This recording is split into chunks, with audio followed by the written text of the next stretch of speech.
le doigt de la femme.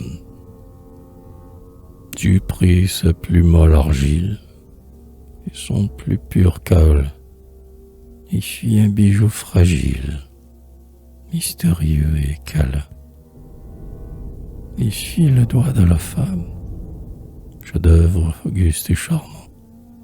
Ce doigt fait pour toucher l'âme et montrer le firmament. Il y mit dans ce doigt le reste de la lueur qu'il venait d'employer au franc céleste de l'heure où l'aurore naît.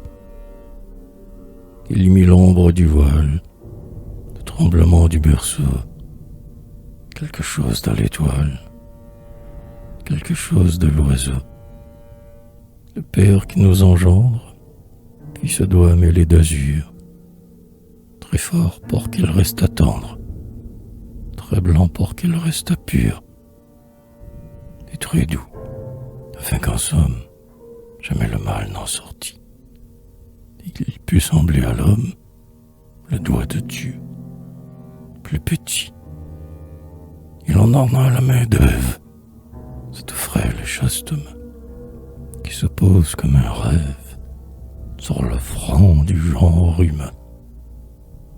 Cette humble main ignorante, guide de l'homme incertain, qu'on voit trembler, transparente, sur la lampe du destin.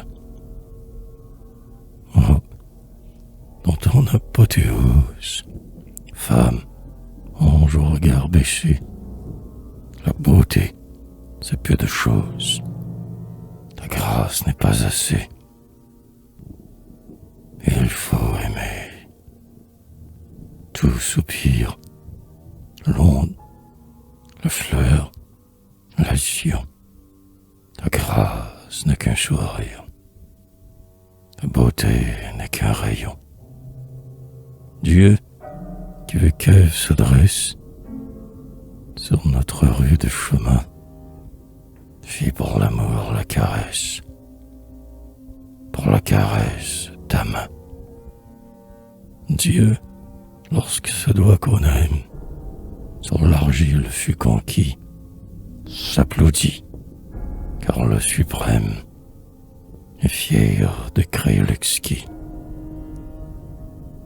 Ayant fait ce doigt sublime, Dieu dit aux anges, voilà, puis s'endormit dans l'abîme. Le diable alors s'éveilla. Dans l'ombre où Dieu se repose, il vint, noir sur l'Orient, et tout au bout du doigt rose, mit un ongle en souriant.